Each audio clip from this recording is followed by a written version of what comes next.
नमस्कार दोस्तों, एक बार फिर से स्वागत है आपका हमारे चैनल में। तो दोस्तों, आज हम एक्सप्लेन करने वाले हैं बच्चन पांडे मूवी को। और फिल्म में वो सब कुछ है जो दर्शक देखना चाहता है। इसमें एक्शन, ड्रामा, कॉमेडी, मजेदार डायलॉग से लेकर जबरदस्त मारधाड़ भी है।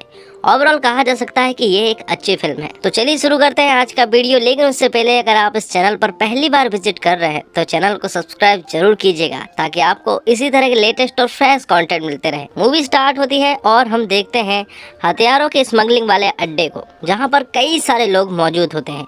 उनमें से एक आदमी बंदूक लेकर आता है और एक आदमी को शूट कर देता है। लेकिन आगे हमें पता चलता है कि यहाँ पर फिल्म की शूटिंग हो रही थी, जिसे असिस्टेंट डायरेक्टर मायरा शूट कर रही थी। सभी को ये सीन बहुत पसंद आता है और सभी लोग मायरा की बहुत तारीफें करते हैं। और प्रोड्यूसर कहता है कि तुम्हारे अलावा ये सीन कोई भी कंप्लीट नहीं कर सकता था। लेकिन तभी वहाँ पर फिल्म का डायरेक्टर आ जाता है। अब क्योंकि मायरा की तारीफ हो रही थी, इसलिए उसे अच्छा नहीं लगता। इसलिए वह प्रोड्यूसर से मायरा को निकालने को कहता है, वरना वह इस फिल्म को बंद कर देगा। अब ना चाहते हुए भी प्रोड्यूसर को डायरेक्टर की बात माननी पड़ती है और मायरा को इस फिल्म से निकालना पड़ता है। उसी फिल्म सेट पर मायरा के पिताजी भी स्पॉट बॉय का काम करते हैं। उन्हें इस तरह से देखकर मायरा को बिल्कुल भी अच्छा नहीं लगता। इसलिए मायरा अपने घर जाकर उसके पिताजी से काम छोड़ने को कहती है, जिस पर उसके पिताजी उससे कहते हैं कि अपनी पूरी जिंदगी में उसने कभी भी इज्जत नहीं कमा पाया, और अगर तुमने इज्जत कमा ली तो समझ लो मैंने भी कमा ली। अब अगले दिन मायरा फिर से प्रोड्यूसर के पास जाती है और उसे एक बायोपिक की स्टोरी सुनाती है। लेकिन वह प्रोड्यूसर उससे कहता है कि ऐसी बायोपिक आजकल नहीं चलती है, तुम्हें किसी गैंगस्टर पर बनानी चाहिए। अब मायरा गैंगस्टरों की छानबीन करना स्टार्ट कर देती है। यहाँ पर वह औरत कुछ गैंगस्टरों के नाम बताती है, जिनमें से एक होता है अर्जुन सिंह, जिसने कई सारे गुनाह किए हैं। लेकिन फिलहाल वह पुलिस स्टेशन में बंद है और वह बाहर भी नहीं आना चाहता है, क्योंकि अगर वह बाहर आया तो बच्चन पांडे उसे मार देगा। आगे वह औरत कुछ और गैंगस्टरों के नाम बताती है, लेकिन उन सभी को बच्चन पांडे ने ही मारा है। इसलिए मायरा उनसे कहती है कि वह बच्चन पांडे पर ही फिल्म बनाना चाहती है। लेकिन वह औरत साफ मना कर देती है, क्योंकि बच्चन पांडे बहुत ही खतरनाक आदमी है। लेकिन मायरा ने फैसला कर लिया है कि वह तो बच्चन पांडे पर ही फिल्म बनाएगी। इसलिए वह अगले ही दिन प्रोड्यूसर के पास जाती है और उसे बताती है कि वह बच्चन पांडे की बायोपिक पर फिल्म बनाना चाहती है। वहीं पर एक पुलिस वाला भी खड़ा हुआ था और वह उससे कहता है कि बच्चन पांडे कोई आम आदमी या फिर कोई आम गैंगस्टर नहीं है, बल्कि वह बहुत ही खतरनाक और खूंखार आदमी है। और वह पिछले हफ्ते के एक इंसिडेंट के बारे में बताता है। और तभी एंट्री होती है बच्चन पांडे की। बच्चन पांडे एक ऐसा आदमी है जो कि किसी को भी बिना सोचे समझे मार देता है। उसके अंदर दया नाम की कोई भी चीज नहीं है। बच्चन पांडे की एक आंख पत्थर की है, जिसे वह निकाल भी सकता है, लेकिन फिर भी उसकी नजरों से कोई बच नहीं सकता। यहाँ पर बच्चन पांडे ने एक पत्रकार को पकड़ कर लेकर आया है, क्योंकि उस पत्रकार ने अखबार में काफी बुरा बुरा लिखा हुआ था। लेकिन बच्चन पांडे को इससे प्रॉब्लम नहीं है, बल्कि प्रॉब्लम तो इस बात से थी कि अखबार में जो बच्चन पांडे की फोटो लगी हुई थी वह एकदम कार्टूनों की तरह थी और बच्चन पांडे को वह फोटो बिल्कुल भी अच्छी नहीं लगती। इसलिए वह उस पत्रकार को जला देता है। मायरा की एंट्री होती है भगवा में, जहाँ पर राज चलता है बच्चन पांडे का। और वह जैसे ही बस से नीचे उतरती है तभी उसका पर्स और बैग दोनों ही मार लिए जाते हैं। और तभी एंट्री होती है बिशु की, जो कि मायरा का बहुत ही पुराना दोस्त है। बिशु का सपना है कि वह एक्टर बने, लेकिन काफी ज्यादा उम्र हो जाने के बाद भी उसने ये सपना अभी तक भूला नहीं है। वह मायरा को बताता है कि वह कई जगहों पर काम मांगने के लिए जाता है, लेकिन हर जगह से उसे रिजेक्ट कर दिया जाता है। और अब वह एक स्कूल के रूम में रहता है, जिसे उसने अपना घर बना लिया है। मायरा यहाँ पर बिशु को बताती है कि वह बच्चन पांडे के ऊपर फिल्म बनाने के लिए आई है, जिसे सुनकर बिशु शॉक्ड रह जाता है और उससे कहता है कि तुम उस पर फिल्म नहीं बना सकती, क्योंकि वह यहाँ का एक बहुत बड़ा गैंगस्टर है और वह किसी को भी मार सकता है, और अगर हम उससे फिल्म की बात करने गए तो वह हमें भी मार देगा। यहाँ पर मायरा बिशु को समझाती है कि अगर हमने उस पर बायोपिक बना दी तो हमारा करियर ब्राइट हो जाएगा। लेकिन बिशु उसकी इन बातों से बिल्कुल भी अग्री नहीं करता, जिसके आखिरी में मायरा कहती है कि वह इस फिल्म में लीड रोल में रहने वाला है। इसलिए अब ना चाहते हुए भी बिशु को उसकी बात माननी पड़ती है। बच्चन पांडे की गैंग में एक और आदमी है जिसका नाम वर्जिन है, और आज उसकी बेटी का जन्मदिन भी है। इसलिए बच्चन पांडे यहाँ पर आया हुआ है, लेकिन उसकी बेटी उससे डर जाती है। इसलिए बच्चन पांडे को वहाँ से जाना पड़ता है। इसलिए वह अपने गुस्से को शांत करने के लिए हॉस्पिटल आता है। अगले सीन में हम लालजी भगत नाम के आदमी को हॉस्पिटल में देख पाते हैं, जो कि कोमा में है और उनसे बच्चन पांडे मिलने के लिए आया है। दरअसल बच्चन पांडे कुछ साल पहले लालजी भगत के लिए ही काम किया करता था, और जब बच्चन को खबर लगी कि लालजी भगत को मारने के लिए कुछ लोग हॉस्पिटल आए हुए हैं, तो वह तुरंत ही हॉस्पिटल जाकर उन सभी को मार गिराता है। अगले सीन में हम बिशु और मायरा को देख पाते हैं और वह बच्चन पांडे से कैसे मिले ये बातें कर रहे थे। लेकिन तभी वहाँ पर बच्चन पांडे आ जाता है और उसे देखकर बिशु और मायरा शॉक्ड रह जाते हैं। बच्चन पांडे यहाँ आकर मायरा के बाजू में बैठ जाता है और मायरा उससे कुछ बातें करने लगती है और बातों ही बातों में मायरा कुछ ऐसी बातें बच्चन से बोल देती है जो कि बच्चन को बिल्कुल भी पसंद नहीं आती। इसलिए बच्चन उसका गला पकड़ लेता है और उसे चुप रहने को कहता है। घर आने पर बिशु मायरा से कहता है कि उन्हें बच्चन पांडे के ऊपर फिल्म बनाने के बारे में भूल जाना चाहिए और घर जाने को भी कहता है। तो मायरा उससे कहती है कि अगर बच्चन पांडे अपनी स्टोरी खुद नहीं बता रहा है तो हम उसके पंटरों से पूछेंगे। इसलिए वह उनके पंटरों के पास जाते हैं, जिसमें सबसे पहला नाम था कांडी, जो कि हमेशा कांड किया करता है और उसे बी ग्रेड पिक्चर देखना बहुत पसंद है। दूसरा नाम है बफरिया चाचा का, जो कि बच्चन पांडे के एकदम खासम खास है, क्योंकि बफरिया चाचा बच्चन पांडे को वक्त वक्त की खबर देते हैं। अगला नाम है पेंडुलम का, जो कि एक बेवड़ा है और हमेशा शराब ही पीता रहता है।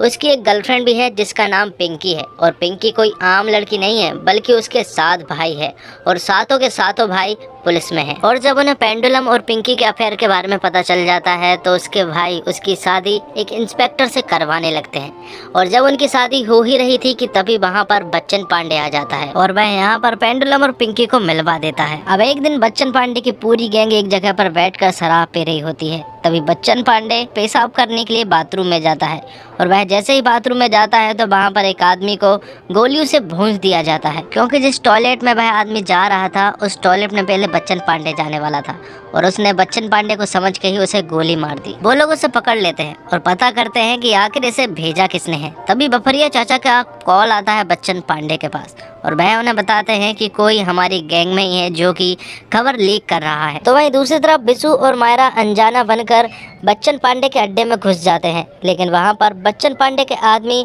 उन्हें वहां से जाता हुआ देख लेते हैं। इसलिए वर्जिन को उन दोनों के पास भेजा जाता है पूछताछ के लिए और यहाँ पर वह बताते हैं कि वह तो सिर्फ यहाँ पर फोटो शूट करने के लिए यहाँ पर आए हुए हैं, जिस पर वर्जिन उनसे उनके कैमरे की फोटो बताने को कहता है कि तभी मायरा उसकी फोटो क्लिक करने लगती है और उससे कहती है कि तुम तो एकदम हीरो की तरह दिखते हो। और ये बात सुनने के बाद वर्जिन खुश हो जाता है और अपनी ढेर सारी फोटो क्लिक करवाता है। अब वर्जिन के मोबाइल में फोटो ट्रांसफर करवाने के बहाने उसके मोबाइल में एक छोटा सा माइक लगा देती है। अब 1 किलोमीटर की रेंज में वह लोग जो भी बात करेंगे उस माइक के सहारे से वह उनकी सारी बातों को सुन सकते हैं। अब वर्जिन को बच्चन पांडे की गैंग ने हॉस्पिटल बुलाया था, क्योंकि वहाँ उन्हें खबर लगी थी कि भगत सिंह आखिरी सांसें गिन रहा है और अब उसकी कभी भी मौत हो सकती है और इसकी मौत होते ही वह राणा को मारने के लिए जाएंगे। और ये बात बिशु और मायरा भी सुन रहे होते हैं। आगे वर्जिन को बच्चन पांडे की गाड़ी में पेट्रोल डलवाने के लिए भेजा जाता है, लेकिन रास्ते में ही वह राणा के पास कॉल कर देता है और उन्हें बच्चन पांडे के प्लान के बारे में बताता है कि वह लोग उन्हें उन्हीं के घर पर मारने के लिए आ रहे हैं। और वर्जिन की ये सारी बातें मायरा और बिशु भी सुन रहे होते हैं। जिसके बाद अगले सीन में हम देखते हैं कि बच्चन पांडे की पूरी गैंग राणा के घर पर पहुंच चुकी थी। वह राणा के घर को छानबीन करते हैं, लेकिन उसके घर पर राणा उन्हें कहीं भी नहीं दिखाई देता है। तभी वह सभी लोग जोर जोर से हंसने लगते हैं और वर्जिन को एक स्टूल पर बैठाते हैं। दरअसल बच्चन पांडे को पता चल चुका था कि उनकी गैंग में जो मुखबिर है वह कोई और नहीं बल्कि वर्जिन है और वह यहाँ पर राणा को भी पकड़ लाते हैं और वह वर्जिन के हाथ में गन देते हैं और कहते हैं कि राणा को शूट करो। यहाँ पर वर्जिन उसे शूट तो कर देता है, लेकिन अगले ही पल वह बच्चन पांडे को मारने लगता है कि तभी बच्चन पांडे वर्जिन को ही मार देता है। अब वर्जिन जैसे ही फर्श पर गिरता है तो उसके मोबाइल खुल जाता है और उन्हें वही माइक दिखाई देता है जो कि वर्जिन के मोबाइल में लगा हुआ था, जिसे मायरा ने उस मोबाइल में लगाया था। और ये सारी बातें मायरा और बिशु भी सुन रहे होते हैं और बच्चन पांडे माइक में कहता है कि इस माइक के सहारे जो भी सुन रहा है वह उसे जिंदा नहीं छोड़ेगा। और ये बात सुनने के बाद मायरा और बिशु तुरंत ही अपनी पैकिंग करके इस इलाके को छोड़ने की तैयारी में लग जाते हैं, लेकिन तभी उनके सामने आ जाता है बच्चन पांडे, जिसके बाद मायरा और बिशु की जमकर पिटाई होती है और आखिरी वक्त में वह गिड़गिड़ाते हैं कि हमें माफ कर दो, लेकिन बच्चन पांडे उन्हें माफ नहीं करता और अब वह उन्हें मारने ही वाला होता है कि तभी मायरा उससे कहती है कि वह लोग उस पर पिक्चर बनाने के लिए आए हैं। और ये बात सुनने के बाद बच्चन पांडे उन्हें छोड़ देता है। इसके बाद मायरा बच्चन पांडे को अपनी डायरेक्ट की हुई शॉर्ट फिल्म्स बताती है और फिर अगले ही दिन मायरा बच्चन पांडे से उसकी स्टोरी पूछने लगती है और बच्चन पांडे भी अपनी स्टोरी बताने लगता है। अपनी लाइफ से जुड़ी सारी बातें बच्चन पांडे मायरा को बताता है, जिसके बाद मायरा पूछती है उसकी फैमिली के बारे में कि उसकी फैमिली में आखिर कितने लोग हैं, जिसके बदले में बच्चन पांडे उसे बताता है कि उसकी एक माँ है जो कि 10 सालों से बच्चन पांडे से बात नहीं कर रही है, क्योंकि बच्चन पांडे जब से गैंगस्टर बना है उसकी माँ ने तभी से उससे बात करना बंद कर दिया था। अब मायरा अपनी स्टोरी को कंप्लीट करने में लग जाती है और फाइनली उसने अपनी स्टोरी को कंप्लीट कर ली थी। और फिर अगले ही दिन बिशु मायरा की लिखी हुई स्क्रिप्ट स्क्रिप्ट को पढ़ने लगता है और देखने लगता है कि आखिर उसका रोल कितना है और कहाँ कहाँ पर है,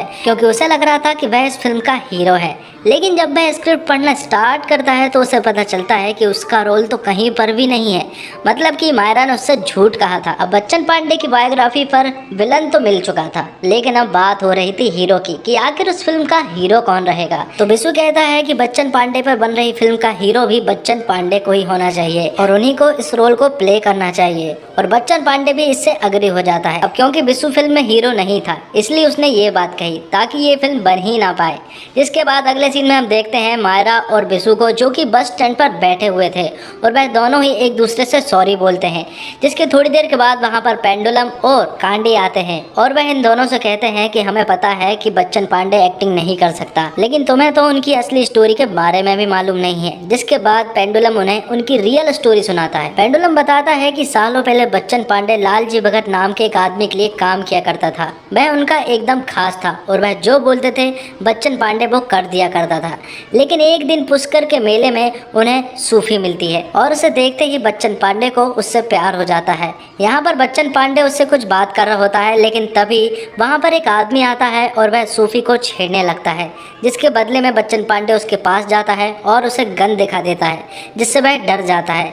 अब बच्चन पांडे वापस आता है, जिसकी दोस्ती सूफी से हो जाती है और फिर अगले ही दिन वह सूफी का टूरिस्ट गाइड बन जाता है। सूफी उसे बताती है कि उसकी कई सारे विशेष है जिसे उसे पूरा करना है और बच्चन पांडे उसकी हेल्प करता है उन विशेष को पूरा करवाने के लिए। अब एक दिन रात को जब मेले में कोई नहीं था, तब बच्चन पांडे और सूफी मिलते हैं और यहाँ पर हमें पता चलता है कि दोनों एक दूसरे से प्यार करने लगे थे।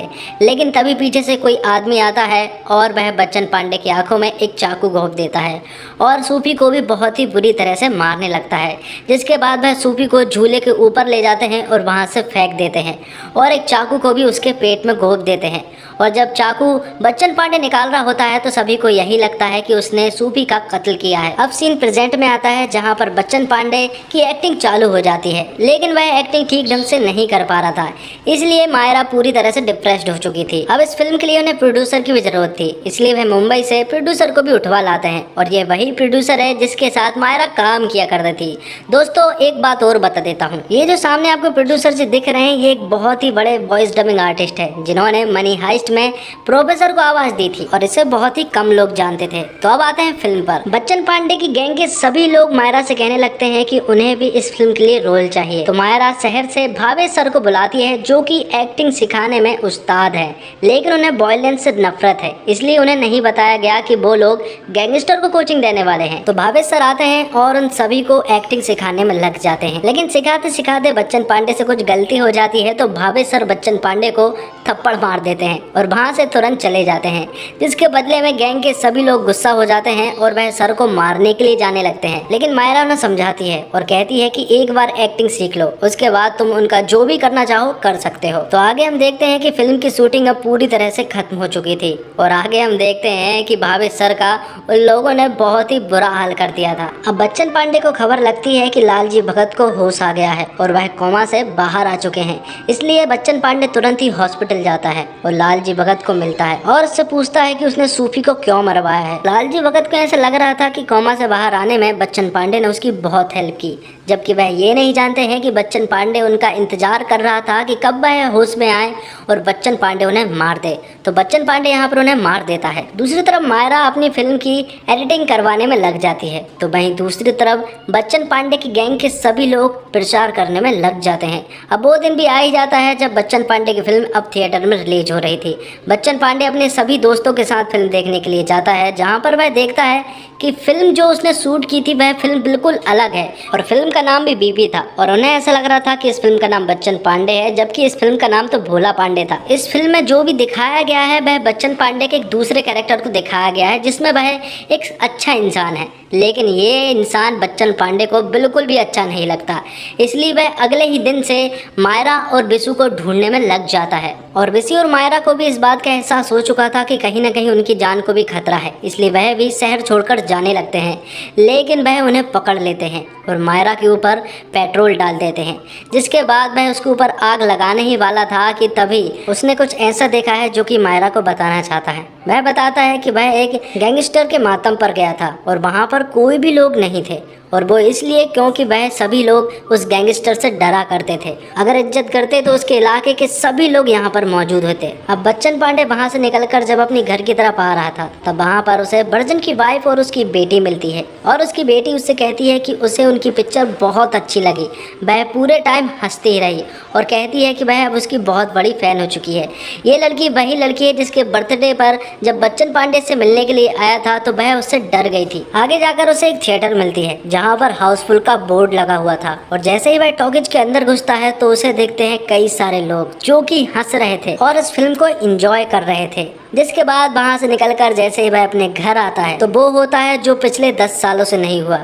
उसकी माँ ने 10 साल बाद उससे बात की और बच्चन पांडे अपनी माँ के सामने फूट फूट कर रोने लगता है। जिसके बाद प्रेजेंट के सीन में हम देखते हैं कि बच्चन पांडे ने मायरा के सामने हाथ जोड़ लिए थे और उससे कहता है वह शुक्रगुजार है क्योंकि उसने उसकी लाइफ को इज्जतदार बना दी थी और बच्चन पांडे इतना कहकर वहाँ से चला जाता है। अब आगे हम एक शूट आउट के सीन को देखते हैं। वहाँ पर शूट आउट का सीन नहीं था बल्कि बच्चन पांडे तो वहाँ पर फिल्म की शूटिंग कर रहा था और जब अवार्ड की बारी आती है तो बच्चन पांडे को बेस्ट कॉमिक रोल के लिए बेस्ट एक्टर का अवार्ड दिया जाता है और इसी के साथ ये एक्सप्लेनेशन यहीं पर खत्म होता है।